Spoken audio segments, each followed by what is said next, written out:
Excellences, Monsieur le ministre, Madame le ministre, Excellences, Mesdames et Messieurs les ambassadeurs, représentants des organisations internationales, Mesdames et Messieurs, il a été demandé au secrétaire exécutif du CERDOTOLA non pas de prononcer un discours, mais de faire une intervention sur le thème de l'année de l'Union africaine en cette journée de célébration de la journée de l'Afrique.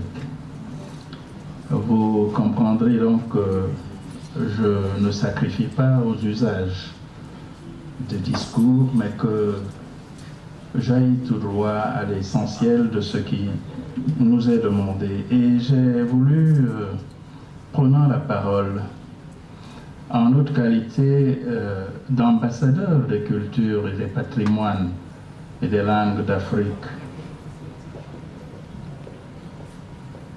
axer notre réflexion sur le thème suivant, sur le thème de l'année, construire l'Afrique que nous voulons par les cultures et patrimoines endogènes, le saut qualitatif de l'UA.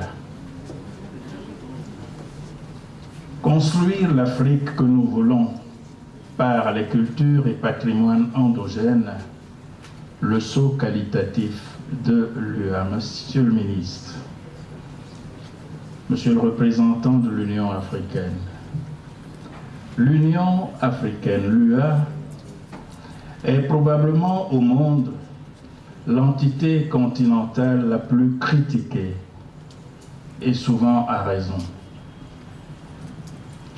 L'une des interrogations fondamentales soulevées par les critiques porte précisément sur l'adéquation même de l'organisation continentale à son objet. Plus prosaïquement, la question concerne le modèle d'union qu'elle promeut et surtout qu'elle représente. Ce modèle est-il adapté à l'exigence incompressible de réaliser l'unité géopolitique de l'Afrique ou bien constitue-t-il, ce modèle, au contraire, une hypothèque structurelle supplémentaire venant aggraver d'autres déjà existantes? Certes, les institutions, mécanismes et dispositifs d'action dont se dote progressivement l'UA s'orientent dans le sens de soutenir et accélérer les évolutions vers l'accomplissement de ses objectifs ultimes déclinés dans la déclaration d'Accra de 2007 et cristallisés dans l'agenda 2063. Qu'il relève de la sécurité, des finances, du commerce, de l'industrie ou désormais de la culture, il se donne pour ambition de conduire à l'avènement d'une méga-nation ou d'une supranation continentale dont les États-Unis d'Afrique, sous forme fédérale ou confédérale, seraient la personnification juridique. Certes encore, l'UA a accompli au cours des dernières années une remarquable accélération dans la mise en place des institutions et dispositifs dans ces différents domaines. Mais ce qui se donne à voir, c'est une sorte d'équilibre anthropique entre les progrès institutionnels et les résultats effectifs sur le terrain. D'une part, il faut se féliciter de ce qu'au cours des 15 dernières années, qui ont été marquées par une accélération de la croissance post-ajustement, les dirigeants africains ont accompli 2 progrès significatifs qui rapprochent le continent des révolutions économiques défendues par les progressistes panafricains depuis la veille des indépendances. D'abord, ils se sont lancés dans la projection et la programmation de la transformation structurelle qui doit aboutir à l'industrialisation du continent. Ensuite, non seulement les pays africains ne se contenteront plus de produire, mais s'orientent vers la transformation. Ils ont engagé à cet effet des convergences transfrontalières et ont réussi la mise en place d'une zone de libre-échange continentale, la ZLECAf, capable de porter l'industrialisation par la demande intérieure. D'autre part, toutefois, dans le cadre de Silencing the Guns in 2020, qui était le thème de l'année dernière, Faire taire les armes en 2020, le résultat tout aussi indéniable est l'échec de certains programmes sécuritaires mis en place et conduit à grand renfort de soutien international. Bien évidemment, les bonnes raisons pour expliquer les succès limités ne manquent pas. Mais une question persistante qui aurait dû être traitée comme préjudicielle reste. C'est celle-ci. Qu'est-ce qui manque? Que ce soit dans ces différents domaines sectoriels susmentionnés ou dans la démarche d'ensemble, l'UA et l'Afrique peuvent-elles réussir sans la culture dont elles ont fait le parent pauvre de leurs priorités et projections, par-delà les discours? Une bonne partie de ce qui a manqué au projet panafricain et à la démarche visant sa réalisation sous l'égide de l'UA, en effet, relève largement de la culture, des éléments constitutifs d'un ethos africain singulier et insubstituable. La construction d'une seule et même supranation à l'échelle continentale peut-elle se faire sans un puissant ancrage culturel capable d'apporter et d'assurer en permanence des références, des acquis et des repères culturels communs, fonctionnant comme un sous-bassement partagé, comme un enclos protecteur et qui soit perçu de tous comme tel? La sécurité, le développement, le commerce, l'industrie peuvent-ils se concrétiser et surtout s'optimiser sans être en adéquation avec les spécificités qui, découlant de nos imaginaires et de nos patrimoines hérités en transmission intergénérationnelle, définissent nos appartenances communes et structurent les avantages comparatifs uniques de l'Afrique, de ses pays, de ses sous-régions et de leurs peuples. En déclarant 2021 année des arts, de la culture et du patrimoine, levier de construction de l'Afrique que nous voulons, l'UA engage ce qui pourrait apparaître à l'avenir comme le saut qualitatif le plus important, parce que matriciel, de la construction panafricaine dans sa phase actuelle d'accélération impérative. Nous disons, il était temps. À cet égard, le principe que je souhaite explorer brièvement est qu'avec l'introduction de cette orientation, l'Union africaine s'ouvre à ce qu'elle a d'essentiel et peut désormais s'offrir à elle-même, non pas seulement quelques leviers sectoriels plus ou moins exploitables, mais d'un même mouvement, à la fois le point d'appui le plus solide et le levier ultime. Le recours à la culture et à la créativité propre des Africains comme socle active en effet le principe du levier que l'on a pendant si longtemps attribué au grec Archimède, mais qui est en réalité, et comme par hasard, l'œuvre de l'Africain Imhotep, emblématique savant, médecin et architecte de l'Égypte antique, ayant vécu au 3e millénaire avant notre ère, bâtisseur de la pyramide du roi Djéser. Oui, par ses patrimoines et ses arts, la culture est à coup sûr le levier à partir duquel l'Afrique pourra désormais faire bouger les choses et les ordres dans le bon sens et soulever la terre entière. Pour explorer ce saut qualitatif, je propose d'abord d'exposer brièvement le principe de l'impératif culturel avec ses profondeurs historiques et prospectives qui ouvrent toute large à l'Afrique les portes de la grandeur retrouvée.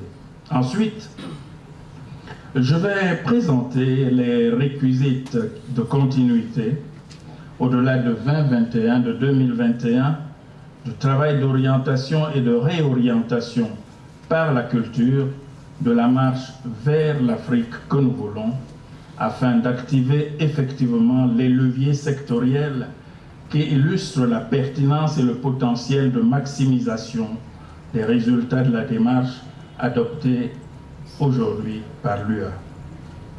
Alors, de l'impératif culturel de la puissance et les profondeurs historiques et prospectives du saut qualitatif. Lorsque l'on restitue dans son contexte stratégique le saut qualitatif opéré par l'UA en ce moment quasi inaugural de recours désormais privilégié aux arts, culture et patrimoine pour réaliser son agenda, il apparaît, comme je l'ai dit plus haut, qu'il était temps. Il était grand temps que l'Afrique se résolve à repenser et agir pour le réaliser enfin son projet civilisationnel sur le socle millénaire de ses patrimoines et traditions, à l'aune de ses valeurs propres et de ses héritages à la fois particuliers et en partage.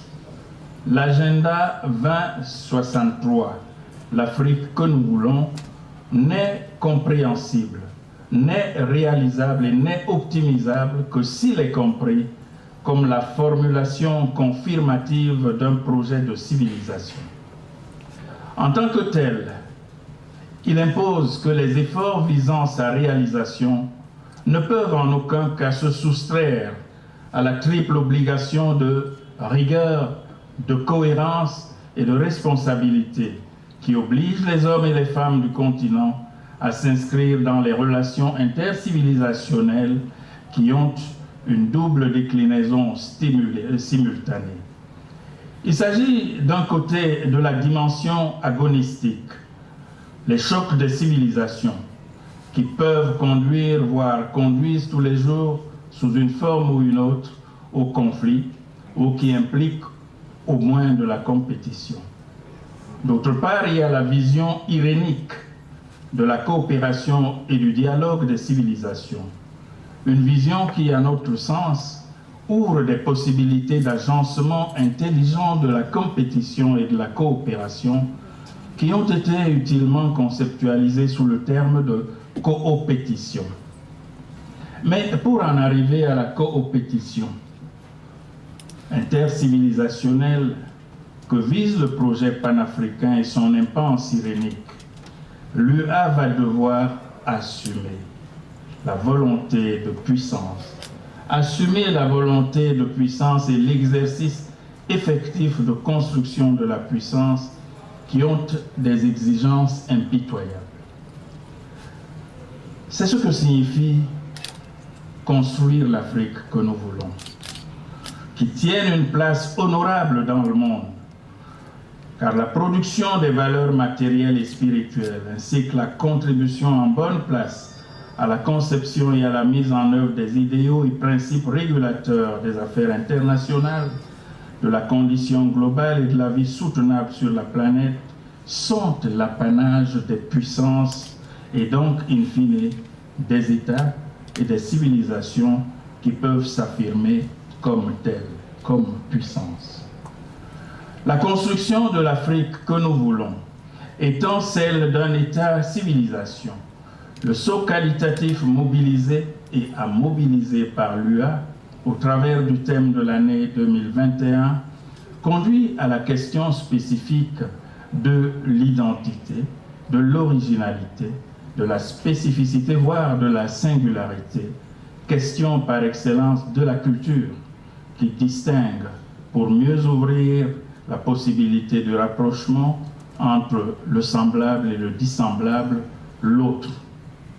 Il ne s'agit pas là de simple développement théorique, mesdames et messieurs. Nous posons que l'Afrique, si elle doit se développer et réaliser les objectifs de son agenda 2063, devra définir sa trajectoire en choisissant en quoi elle va ressembler à d'autres et comment elle va s'en distinguer. Et qu'aussi bien historiquement que prospectivement, c'est par la culture que se fait ce travail. Depuis la première révolution industrielle, les pays qui ont réussi à émerger, s'industrialiser et s'imposer dans leurs relations avec le monde et en particulier avec l'hégémon global qu'a constitué le continuum Europe occidentale, Amérique septentrionale au cours des 5 derniers siècles, ces pays-là partagent 2 caractéristiques principales. Ils sont des États-civilisations. Ils se sont développés en choisissant une voie qui leur a permis de se distinguer au plan culturel de l'hégémon global afin de mieux le rattraper dans la course à la puissance. Il n'est pas, me semble-t-il, superflu de présenter brièvement cette opérationnalité historique dans les 3 cas les plus emblématiques qui sont ceux de la Russie, du Japon et de la Chine. Le saut qualitatif a eu lieu en Russie vers le milieu du XIXe siècle, lorsque l'élite de cet immense pays s'est mise à planifier la transformation structurelle, sa transformation structurelle. La question était de savoir si la Russie devait tenter son décollage sur le modèle de l'Europe de l'Ouest, comme le soutenaient les occidentalistes, ou si elle devait tenter ce décollage-là en s'appuyant plutôt sur le génie slave, son identité, sa spécificité, sa culture, ses arts et autres patrimoines propres, comme l'affirmaient les slavophiles. Bien entendu, c'est le slavophilisme qui a emporté le débat et qui a structuré les projections et options politiques, économiques, militaires, industrielles et technologiques de la Russie tsariste tardive. C'est ce culturalisme slavophiliste qui a posé les bases sur lesquelles aura été construite la grande puissance soviétique, rivale des États-Unis et du bloc capitaliste tout au long du XXe siècle. Le Japon, pour sa part, depuis la révolution Meiji de la deuxième moitié du XIXe siècle, est exemplaire. Exemplaire d'une trajectoire de succès éclatant de la transformation structurelle par la fusion tradition-modernité. En planifiant son industrialisation, le Japon a clairement décidé qu'il mettra au fondement de tout processus de développement son identité culturelle et historique héritée de ses traditions ancestrales avec les arts, culture, patrimoine, mode de vie et croyances millénaires. C'est cette option résolue à s'appuyer sur sa culture qui a fait du Japon le pays à la fois le plus innovant et le plus attaché à ses traditions que l'on connaît. Résultat, il a été pendant des décennies la deuxième puissance économique du monde et reste encore, nous croyons pour longtemps, dans l'avenir prévisible, un champion mondial de l'électronique et de l'innovation technologique et industrielle. Troisième exemple, la Chine.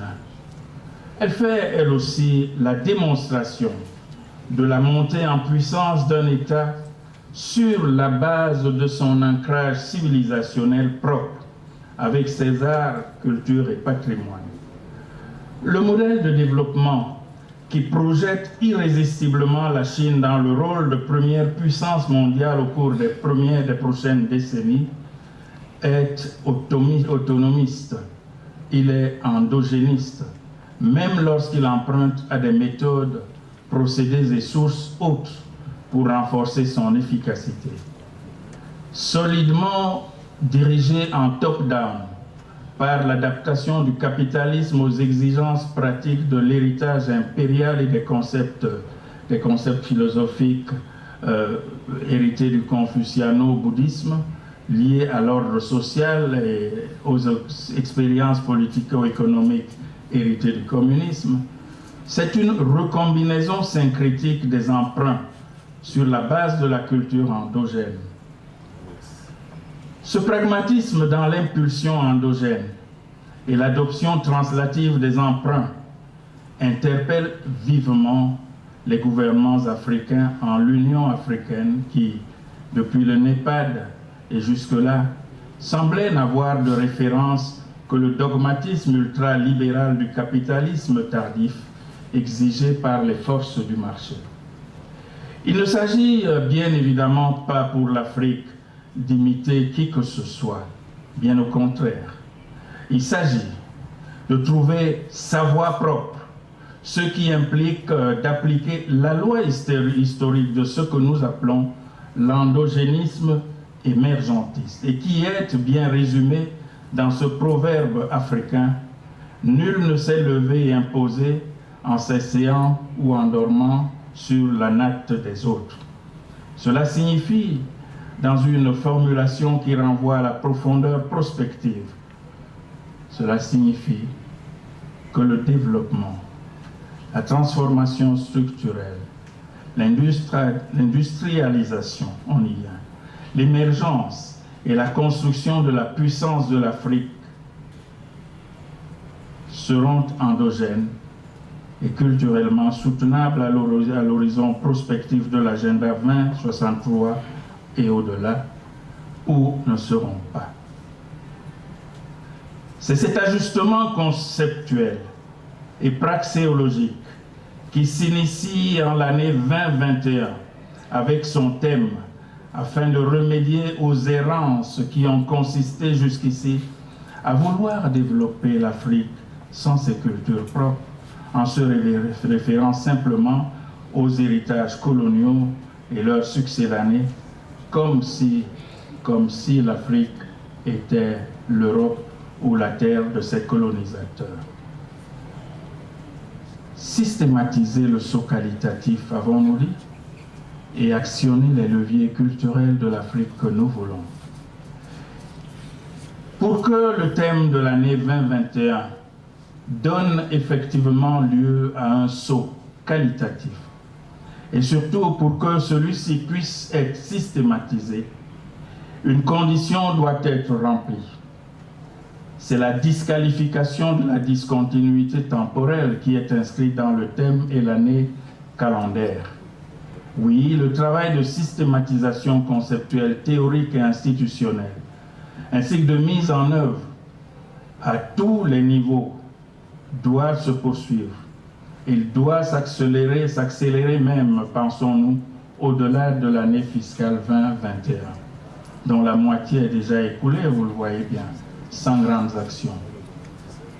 Le saut qualitatif doit conduire l'Union africaine à se mettre à la dimension de l'Afrique, pour puiser dans la créativité infinie des arts, culture et patrimoine matériel et immatériel, au service de la transformation structurelle en cours de planification et d'exécution, souvent tatillonne au niveau des États et des communautés économiques régionales. Cela implique la prise en compte des résultats des travaux réalisés par les universités, par les institutions culturelles et scientifiques d'Afrique, dans le cadre de la mission qui leur est confiée par les États africains eux-mêmes. Parmi ces résultats, je voudrais signaler les perspectives de déploiement des arts, culture et patrimoine qui se dégagent des récents travaux réalisés par le CERDOTOLA.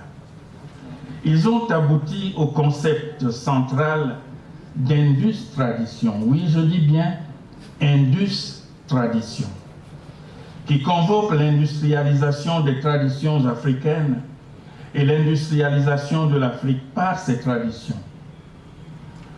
En termes de levier sectoriel, 4 ou 5 domaines à forte rentabilité se dégagent de ce concept. Les traditions agroalimentaires, agro-phytopharmaceutiques, agro-cosmétiques, de la confection vestimentaire et de l'immatériel pour l'éducation et les loisirs.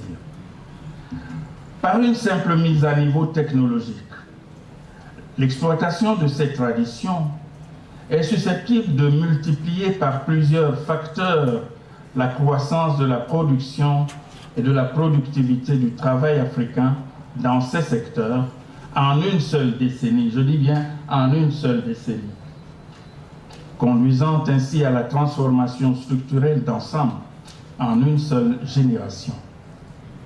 Les simulations qui s'en dégagent sont les seules capables de projeter rigoureusement l'émergence de l'Afrique à l'horizon 2063.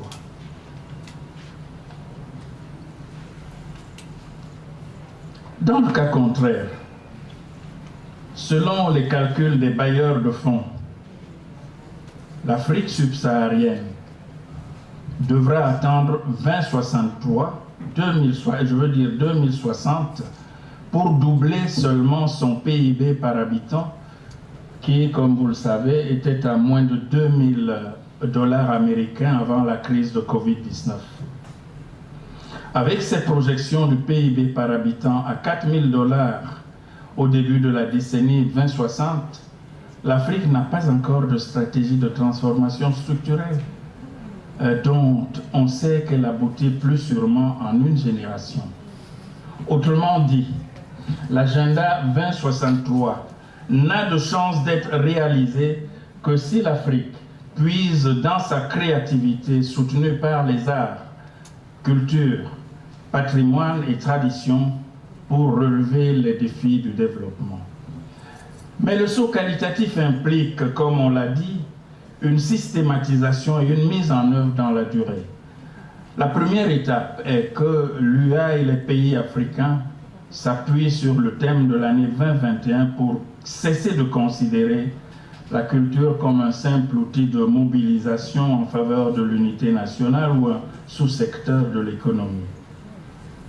Que la culture soit posée comme la fondation sur laquelle va se construire l'ensemble de l'Afrique que nous voulons.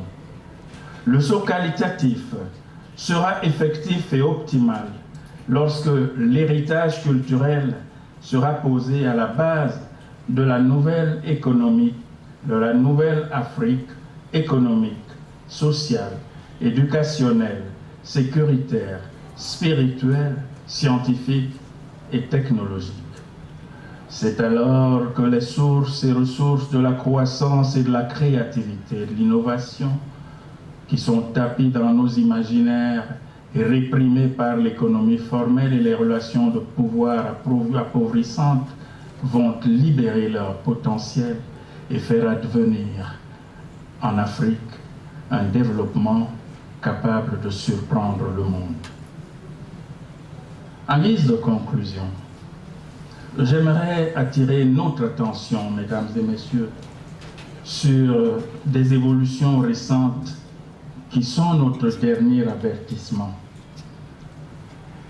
Pendant que nous attendons pour décider d'activer les leviers stratégiques de notre riche héritage culturel, pour porter notre transformation structurelle et l'industrialisation de l'Afrique, pendant que nous attendons, Excellences, Mesdames et Messieurs, le monde n'attend pas, le monde menace même de nous battre de vitesse.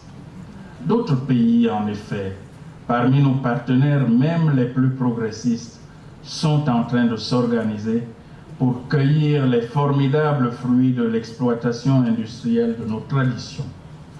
C'est ainsi que la Chine, par exemple, est en train de commencer à exporter en Afrique des produits indus traditionnels à valeur ajoutée, dûment manufacturés, à l'instar du gari qui est consommé par plus de 300 millions d'Africains en Afrique centrale et occidentale. Si nous laissons faire, si nous ne réagissons pas vigoureusement et rapidement, l'espoir de voir la SLECAF fonctionner comme un levier permettant de porter la croissance africaine par la demande intérieure, cet espoir sera détruit puisque nous serons devenus dépendants des importations extra-africaines, même pour notre alimentation traditionnelle et patrimoniale. Les enjeux de la culture et du saut qualitatif culturel de la transformation structurelle en Afrique sont à ce point névralgiques. Avec le thème de l'année 2021, l'Union africaine a ouvert la porte de notre redéploiement. Monsieur le ministre, Madame le ministre, Excellences, Mesdames et Messieurs, osons pénétrer, osons y pénétrer, c'est pour nous, Africains, une question non seulement de dignité, mais de survie culturelle et peut-être de survie tout court. Je vous remercie de votre attention.